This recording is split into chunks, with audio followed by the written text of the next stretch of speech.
예수님께서 7가지 비유로 말씀하셨다 그랬습니다. 비유로 7가지로 말씀하시는데 오늘 말씀이 첫 번째 비유의 말씀입니다. 씨 뿌리는 비유가 우리 주님이 비유로 첫 번째 말씀하신 가르치시는 말씀이 씨 뿌리는 비유입니다. 본문 1절에 4장 1절에 보면 예수님께서 바닷가에서 가르쳤습니다. 바다에 떠 있는 배 위에 이렇게 예수님이 배 위에 계시고 많은 무리들이 강가에 바닷가 가에 무리들 앉아 있습니다. 그러니까 예수님 뒤에는 잔잔한 파도가 이렇게 있고, 그리고 예수님이 바라보는 그 사람들은 강가의 주위에 쭉 돌담이든 흙밭이든 잔디밭이든 앉았겠죠. 거기서 이제 말씀을 합니다. 마치 비디오로 보는 것처럼 이렇게 상상하면서 보면 이 말씀을 읽으면 은혜롭죠. 들으라. 여러분 보십시오. 한 농부가 씨를 뿌립니다. 옆구리에 소쿠리 뭔지 아시죠? 소쿠리에 씨앗을 담고 한 움큼 집어서 밭고랑을 돌아다니면서 이렇게 뿌리는 것을 보십시오. 농부가 밭고랑 사이를 다지면서 던지는데 어떤 씨앗은 길가에 떨어져 버립니다. 어떤 씨앗은 돌밭에 떨어져 버립니다. 어떤 씨앗은 안타깝게도 가시떨기에 떨어져 버립니다. 농부의 마음이 어떻겠습니까? 그러면서 그러나 더러는 좋은 땅에 떨어져서 어떤 씨를 보십시오. 30배, 60배, 100배의 열매를 얻습니다. 저 농부가 씨를 뿌릴 때 소쿠리에 담겨있는 그 씨앗이 지난 작년 가을에 가장 좋은 씨앗만 이렇게 골라서 보존하고 있다가 이 봄이 되어서 농사를 지을 때 가장 튼실한 씨앗을 던질 것입니다. 가장 좋은, 가장 튼실한 씨를 던지는 것은 농부에게는 당연하고 상식적인 일입니다. 저 농부가 일부러 그 좋은 튼실한 씨앗을 길가나 돌짝밭에 가시떨기에 던지는 사람이 어디 있겠습니까? 여러분 그렇지 않겠습니까? 좋은 밭에 떨어지기를 바라면서 한 움큼 하늘을 향하여 던지지만 어떤 씨앗은 그렇게 본의 아니게 길가에 떨어지고 돌짝밭에 떨어지고 본의 아니게 가시떨기에 떨어지는 농부의 입장에는 얼마나 안타깝고 얼마나 아깝겠습니까? 그러나 그런 씨앗들이 여러 군데 어쩔 수 없이 떨어져 버렸습니다. 세 군데 떨어진 그 씨앗과 비교해서 좋은 땅에 떨어진 그 씨앗은 오늘 30배, 최소 30배의 열매를 거둡니다. 여러분, 그러면서 8절 말씀에 더러는 좋은 땅에 떨어지며 자라 묵성하여 결실하였으니 30배나 60배나 100배가 되었느니라. 저는 이 말씀을 읽을 때마다 나의 인생이 이런 인생 되게 해주십시오. 작은 노력을 했지만 하나님을 믿는 자녀들이 30배, 60배, 100배의 복을 받게 해주십시오. 아멘이신 사람만 받기를 바랍니다. 여러분 아멘을 크게 하십시오. 30배, 최소가 30배랍니다. 나는 별로 노력하지 않은 것 같은데 주님의 일을 최선을 다해 감당했더니 내 인생뿐만 아니라 우리의 자녀들의 인생이 앞길이 열리고 내가 기대하지 않았던 것보다 훨씬 더 좋은 것을 줘버리면 내가 황송해서 어찌할 바를 모를 정도로 하나님 앞에 은혜에 감사하는 그런 인생 되게 해주십시오.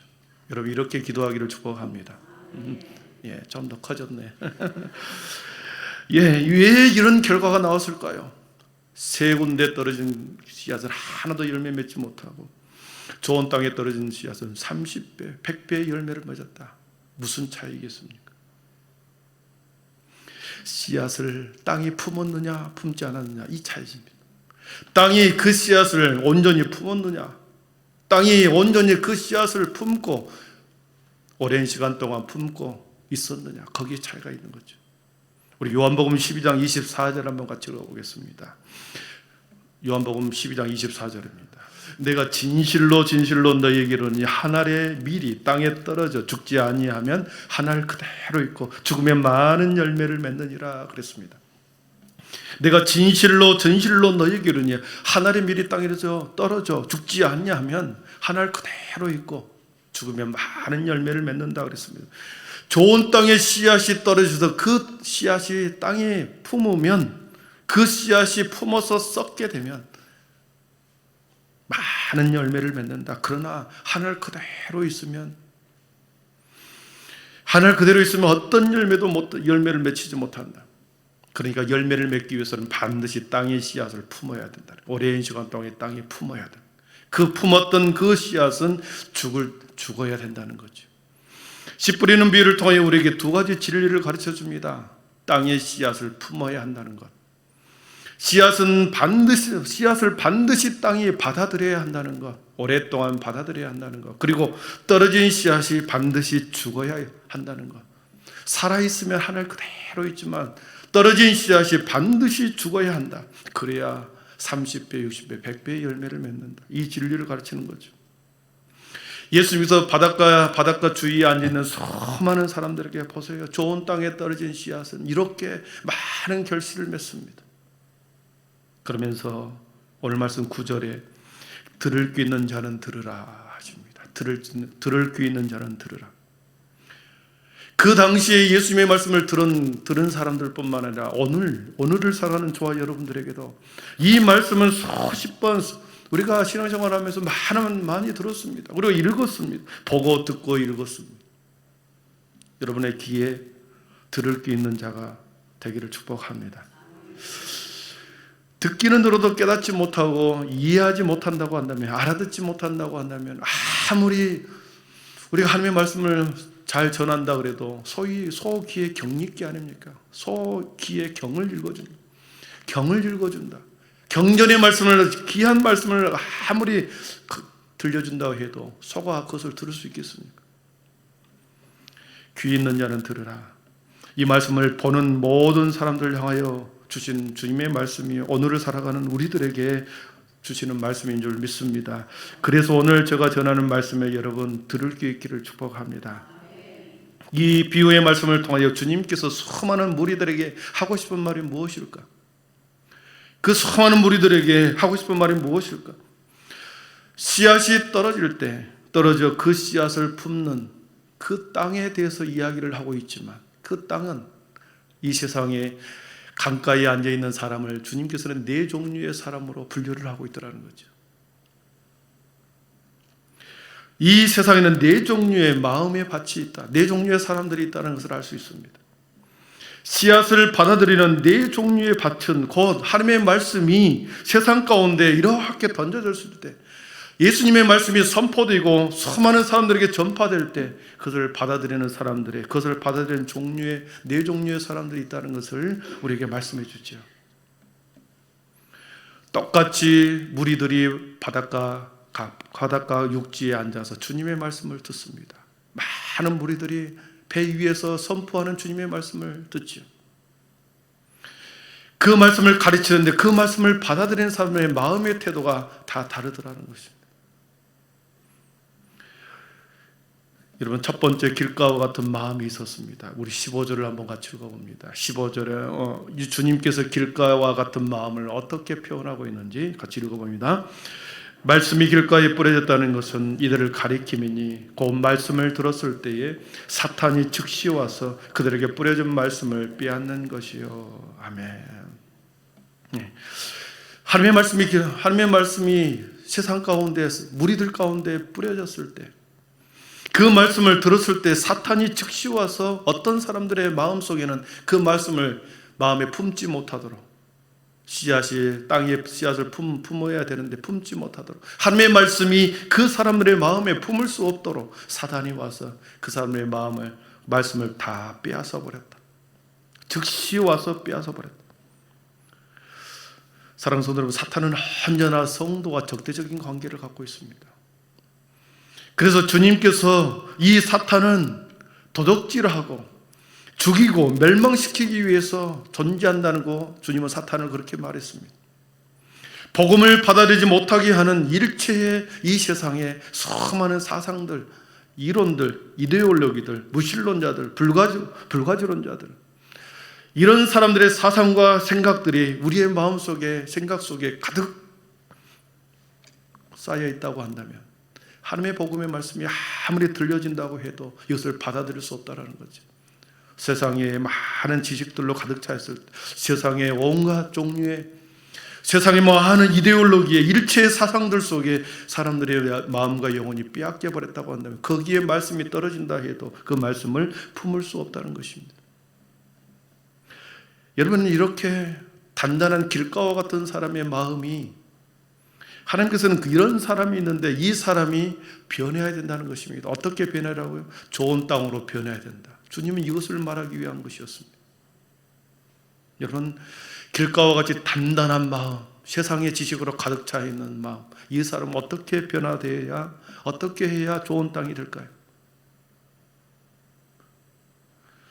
여러분, 이것은 성령의 담비, 성령의 강권적인 은혜가 아니면 그 사람을 깨우칠 수가 없습니다. 성령의 담비가 촉촉히 내려야 된다는 것이. 우리 가운데 지금도 여러 가지 생각들로 가득 차 있는데, 성령님이 운행하시는 성령님이, 성령의 불같은 성령님이, 소나기와 같은 성령님이 우리 안에 오셔서 우리에 있는 이 강팍한 마음을, 돌같은 마음을 깨트려 줄 때만이 우리의 마음이, 길가와 같은 단단한 마음이 부들부들한 좋은 밭으로 바꿔진다는 거죠. 그래서 우리는 날마다 성령의 은사를, 성령의 충만함을 위해서 기도해야 된다는 것이죠. 길가와 같은 그런 마음, 내가 계속해서 말씀을 듣기는 들으나 한 귀로 듣고 한 귀로 흘러버릴 이럴 때, 하나님 이 말씀이 내 마음속에 품게 해주십시오. 30배, 60배, 100배의 좋은 땅과 같은 그런 마음으로 바뀌도록 하나님 제 마음을, 말씀을 품게 해주십시오. 성령의 담비를 내려주십시오. 이렇게 기도하는 거죠. 여러분의 마음이 길가와 같은 마음이라고 한다면 성령의 담비를 간구하시기를 축복합니다. 성령의 담비가 아니면, 성령의 강권적인 역사가 아니면 여러분의 마음을 깨트릴 수가 없습니다. 하나님의 말씀을 사탄이 다 빼앗아가 버리는데 어떻게 그 말씀이 능력이 되어서 여러분의 마음속에 파고들어 그것을 해칠 수 있겠습니까? 오직 성령의 강권적인 은혜, 성령의 소낙비, 이게 우리에게 필요하다는 거죠. 그래서 우리 교회의 모든 성도들이 성령의 은혜, 성령의 담비를 간구해야 합니다. 어떤 사람은 믿음이 좋은 사람이 있습니다. 어떤 사람은 믿음이 약한 사람이 있습니다. 어떤 사람은 앉아있어도 오만 생각으로 하나님의 말씀을 전혀 듣지 못한 사람이 있습니다. 그런 사람을 위해서 우리가 성령의 담비를 우리 성령 가운데, 우리 모임 가운데 충만하게 내려주십시오. 기도하는 거죠. 그래서 그 자리에 같이 있을 때, 성령의 은혜가 충만한 그 자리에 그 사람이 함께 있을 때 길가와 같은 단단한 마음이 옥토와 같은 마음으로 바뀔 수 있음을 말씀하는 거죠. 두 번째, 우리들에게 두 번째 종류의 사람은 흙이 얕은 돌밭에 뿌려진 것 같은 마음이 있습니다. 우리 16절과 17절을 한번 보겠습니다. 16절, 17절입니다. 또 이와 같이 돌밭에 뿌려졌다는 것은 이들을 가리키미니 고운 말씀을 들었을 때에 즉시 기쁨으로 받으나 그 속에 뿌리가 없어 잠깐 견디다가 말씀으로 인하여 환난이나 박해가 일어나는 때에는 곧 넘어지는 자요. 아멘. 돌 위에다가 살짝 흙을 덮어놨다는 거죠. 돌 위에다가 살짝 흙을 가렸다는 거죠. 그러니 이 씨앗이, 흙이, 그 땅이, 그 돌이 씨앗을 품을 수 있겠습니까? 씨앗을 품은 듯하나 흙이 깊지 않으므로 곧 잠깐 견디다가 말라 죽어버린다는 거지요. 그런 사람들을 우리 주님께서는 이렇게 말씀하십니다. 뿌리가 없기 때문에 잠깐 견디다가 말씀을 들었으나 즉시 기쁨으로 받으나 뿌리가 없어 잠깐 견디다가 말씀으로 인해 환난이나 박해가 일어난 때는 넘어지는 자다, 떠나가는 자다. 여러분, 우리의 신앙이 진짜 신앙인지 가짜 신앙인지, 우리의 믿음이 진정한 신앙, 진정한 믿음의 신앙인지 아닌지 언제 판가름 납니까? 저는 지지난주에 말씀드린 것처럼 우리의 믿음이 진짜인지 가짜인지, 환난이나 박해가 왔을 때, 어려움이 있을 때, 고난이 왔을 때, 환난이 닥쳤을 때 우리의 믿음이 그대로 드러난다 그랬습니다. 인생의 수많은 어려움과 환난과 박해가 왔을 때 진짜 믿음은 그 한란과 박해를 통하여 다 주님 앞에 다가가는 것입니다. 내가 해결할 수 없는 이 문제를, 그것을 가지고 다른 사람을 찾아가는 것이 아니라 더 주님 앞에 나가는 사람, 이 사람이 진짜 믿음 있는 거 아니겠습니까? 내가 교회를 다녔는데 아파버리고 상처가 이루고 계속해서 되는 일이 없고 이러면서 불평불만하고 떠나가 버린 사람이 있습니다. 한빛교회에 왔는데, 은혜가 있다고 해서 왔는데 다리 다치고 어디 다치고 떠나가 버리는. 말씀을 받을 때 즉시 기뻐하고 마음에 감동을 받아 예배 자리에 나옵니다. 열심히 예배 자리에 나옵니다. 열심히 봉사합니다. 교회 일에 적극적으로 협력을 합니다. 그러다가 뿌리가 얕은 신앙으로 인해서 누군가로부터 상처를 입거나 누군가로부터 삶의 어려움이 닥치면 예수 믿어봐야 소용이 없네, 떠나가 버린. 여러분, 예수님을 믿어 성도가 되면 필연적으로, 성도가 되면, 그리스도인이 되면 필연적으로 마귀와의 충돌이 불가피합니다. 끊임없이 영적 전쟁의 한복판에서 사단 마귀는 하나님의 사람이 되지 못하도록 그들의 영혼을 빼앗으려고 하고, 그런가 하면 믿음으로 살아보려고 성도는 인내와 온 믿음 사이에 언제나 사단의 계략과 내 믿음 사이에 충돌이 일어나게 되어 있습니다. 환난이 오고 아픔이 오고 갈등이 오게 되어 있습니다. 유혹을 우리가 당하게 되어 있다는 거죠.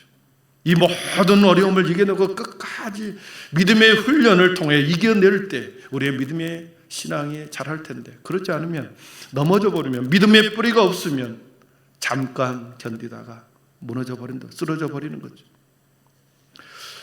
야고보 사도는 우리의 신앙을 달리기의 경주에 비유했습니다. 권투 선수에 비유했습니다. 선수가 올림픽에 메달을 따기 위해서는 훈련을 열심히, 뼈를 깎는 훈련을 해야 되는 거죠. 훈련을 하는 그 선수가 메달을 딴다. 마찬가지입니다. 성도들은 환난과 인내의 수많은 어려움과 사단과의 영적 전투 가운데, 싸움 가운데 쓰러지지 않고 끝까지 승리하는 것, 그것은 바로 환난으로 인해서 훈련을 받고, 어려움으로부터 훈련을 받고, 수많은 상처로부터 훈련을 받고 맷집을 키워가는 것이죠. 그랬을 때 우리가 그것을 이겨낼 때, 극복할 때 마침내 승리의 면류관을 얻게 되는 거죠. 돌짝 같은 마음의 신앙이었다가 너무 이들이 좋은 밭으로 바뀌기 위해서는 어떻게 해야 하겠습니까? 마음의 돌을 빼면 되겠죠. 마음속에 있는 돌을 빼면 되겠죠. 그 밭에 있는 돌들을 다 골라내면 좋은 밭이 되겠죠. 여러분, 그렇습니다. 이것은 뭘 의미하겠습니까?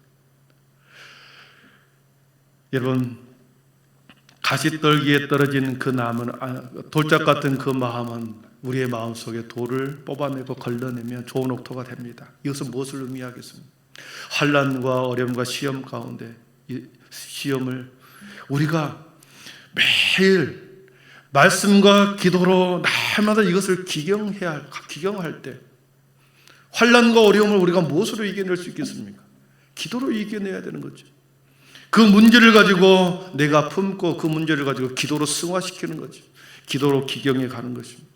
그로 인해서 내 어려움의 문제를 하나님 앞에 맡기고, 그리고 그 기도를 통해서 기경함으로 내 마음의 밭을 이렇게 돌 같은 마음들을 골라내면 우리 마음이 좋은 밭으로 될 수 있다는 것을 말씀하고 있습니다. 세 번째로 가시떨기에 떨어진 마음입니다. 오늘 말씀 7절을 보시면 그렇습니다. 7절을 한번 같이 보겠습니다. 7절입니다. 더러는 가시떨기에 떨어짐에 가시가 자라 기운을 막음으로 결실하지 못하였고, 그랬습니다. 예. 가시던 풀에 가시가 더욱 자라 기운을 막아서 양분을 다 빨아먹어서 그 씨앗이 자라지 못하도록 기운을 막아버렸다 그랬습니다. 말라 죽었다 그랬습니다. 여러분, 예수님께서 지금 어디에 서 있다고 그랬습니까? 배 위에 있다고 그랬습니다. 무리는 바닷가 가해에 다 앉아있다고 그랬습니다. 저 앉아있는 무리 가운데, 바닷가 육지에 앉아있는 수많은 무리들 가운데 가시덤불과 같은 마음을 갖고 있는 사람들을 향하여 그렇게 외치는 것입니다. 가시덤불과 같은 마음을 갖고 있는 사람을 주님은 아셨기 때문에 그들에게도 말씀이 동시에 떨어지기 시작합니다. 가시덤불에 떨어진 씨앗과 같은 마음을 가진 사람은 주님께서는 이렇게 해석해 줍니다. 우리 18절 19절 우리 같이 읽어보겠습니다. 18절 19절입니다. 또 어떤 이는 가시떨기에 떨어진 자니 이들은 말씀을 듣기는 하되 세상의 염려와 결실하지 못하게 하는 자요. 아멘. 우리 주님이 잘 해석해 주셨습니다. 가시던 불에 덮여버린 씨앗은 기운을 차리지 못하고 곧 말라 죽는데, 그것은 그렇게 씨앗을 품지 못하게 만들어버린 이 가시덩굴이 뭘까? 떨어진 씨앗을 그 땅이 품어내지 못하도록 막아버리는 이 가시덤불이 무엇을 의미할까? 우리 주님이 해석을 해주셨습니다. 그것은 바로 세상의 염려다, 재물의 유혹이다, 기타 욕심이 들어와서 그 말씀이 그 사람의 마음에 품지 못하도록 막아버리더라는 거죠. 돌이 막아버리고 가시덤불이 막았는데, 그것은 가시덤불이 막은 것은 세상의 염려, 근심, 재물의 유혹, 기타 욕심이 하나님의 말씀을 품지 못하도록, 그것이 세상의 염려와 근심과 걱정이 그것을 말씀을 받지 못하도록 덮어버리더라는 거죠. 우리의 마음을 덮어버리더라는 것입니다. 품지 못하도록 막아버리더라는 것입니다. 우리 그리스도인이 세상을 살아가는 동안 가장 큰 장애가 되는 것은 세상에 대해서 연연해야 하는 것입니다. 세상의 삶은, 물론 우리가 세상에 살기 때문에 세상에 대해서 터부시할 수가 없죠. 그러나 거기에 연연해 하는 마음이 우리 안에 있더라는 것입니다. 내 인생, 내 미래는 어떻게 될까? 내가 이 세상에 떠나가면 내 이 아들과 딸은 어떻게 살아갈까? 내가 뭔가를 준비해 줘야 되지 않는가? 뭔가 내가 마련해 줘야 되지 않는가? 저 앞길을 내가 뭔가를 해줘야 되지 않는가? 이런 마음이 우리 속에 항상 있습니다. 염려가 있습니다. 살면서 여러 가지 일들로 인하여 걱정거리가 생깁니다. 내 인생의 미래가 도대체 보이지 않는 나의 미래, 답답한 나의 미래에 대해서 걱정을 합니다. 60, 70이 되었는데 노후 대책을 하는데 나의 인생은 어떻게 하는가? 사단이 계속해서 마음에 염려를 줍니다. 걱정을 줍니다. 그러면서 주변 환경으로 인해서 우리의 마음을 계속 말씀이 자리 잡지 못하도록, 말씀이 들어오지 못하도록 덮어버리더라는 거죠. 자본주의 사회를 살면서 우리들에게 돈, 재물이라는 것은 엄청난 힘을 가지고 있다는 것을 알고 있습니다. 돈과 재물의 힘과 능력을, 위력을 알고 있습니다. 그래서 많은 신앙인들이 돈과 신앙, 재물과 믿음이 서로 충돌할 때 때로는 타협해버리고 때로는 그 믿음과 신앙을 저버리는 경우가 있더라는 거죠. 마치 가시덤불에 떨어져 있는 그 씨앗처럼 그렇게 되더라는 거죠. 예수님께서 세상의 염려, 재물의 유혹, 기타 욕심이 들어와 말씀을 막아버렸다. 사람의 마음밭에 이러한 수많은 가시덤불과 같은 이런 것들이 자라나는 이유는 우리 안에 죄의 본성 때문에 그렇습니다. 죄로 오염된 본성적 자아 때문에 계속해서 이 사단은 우리의 마음의 죄성을 건드리는 거죠. 계속해서 부추기는 것입니다. 염려와 재물과 그리고 수많은 욕심과 욕망을 부추기는 것입니다. 그런데 주님께서 진정으로 너희들이 내 제자가 되기 위해서는 자기 부인을 첫 번째로 요구했습니다. 마태복음 16장 24절을 한번 같이 읽어보겠습니다. 같이 읽습니다. 누구든지 나를 따르고든 자기를 부인하고 자기 십자가를 지고 나를 따를 것이니라. 아멘. 믿음의 경주를 걸어가는 신앙의 경주를 함에 있어서 너희들이 주님을 따라가기를 원하니까, 주님의 제자가 되기를 원하냐, 첫 번째는 너희 자기 자신을 부인해라. 내 마음속에 있는 주인을 바꾸라는 것입니다. 자기를 부인하지 못할 때 우리는 계속해서 내 자신이 살아나는 겁니다. 아담과 하와처럼 하나님같이 되고자 하는 마음이 우리 안에 계속해서 죄의 본성이 일어납니다. 바벨탑 사건에서 보았듯이 우리의 이름을 내자, 끊임없이 우리의 본성 가운데 죄성이 발동하여 자기를 부인하지 못하고 내 속에 끊임없이 교만으로 여전히 자리 잡고 자기를 부인하지 못하게 만듭니다. 욕심이 계속해서 재물이, 그리고 염려와 걱정이 나를 계속해서 억누르고 있는 거죠. 그러나 내 안에 있는 주인을 바꾸고 자기를 부인하여 주님을 내 마음에 모실 때 때로는 재물이 중요합니다. 인간의 욕심이 내 인생이 먼저고 내가 살아야 한다라고 하는 내 중심으로 가득 차 있으나 내 마음의 주인을 바꿀 때, 그리고 내 자신을 부인할 때 하나님께서 모든 염려를 하지 말아라 했고, 주님께서 저 들의 백합화를 보라, 공중에 나는 새를 보라, 심지도 않고 거두지도 않는 저 새들과 꽃들은 하나님께서 다 먹이시지 않느냐, 염려하지 말아라, 걱정하지 말아라. 이 말씀을 붙들고 살아가기가 매우 어렵습니다. 그러나 이 말씀을 붙들 때 말씀이 드디어 우리 속에 품게 되는 거지. 오늘 말씀에 세상의 염려, 재물의 유혹, 기타 욕심이 우리가 자기 부인을 하지 않으면, 내 자신의 주인을 바꾸지 않으면 계속해서 세상의 염려와 재물의 유혹과 욕망이 내 자신을, 내 마음을 계속 붙들고 있기 때문에 어떤 말씀이 들어와도 말씀을 품을 수가 없다는 것입니다. 사랑하는 성도 여러분, 우리에게 주시는 모든 재물은 하나님으로부터 온 것인, 하나님으로부터 왔다라고 하는 이 재물의 정의를 우리는 가질 때, 우리가 청지기에 불과하다라고 하는 이 관리자에 불과하다는 것을 우리가 인식할 때 드디어 말씀이 우리 안에 들어오는 거죠. 여러분 보십시오.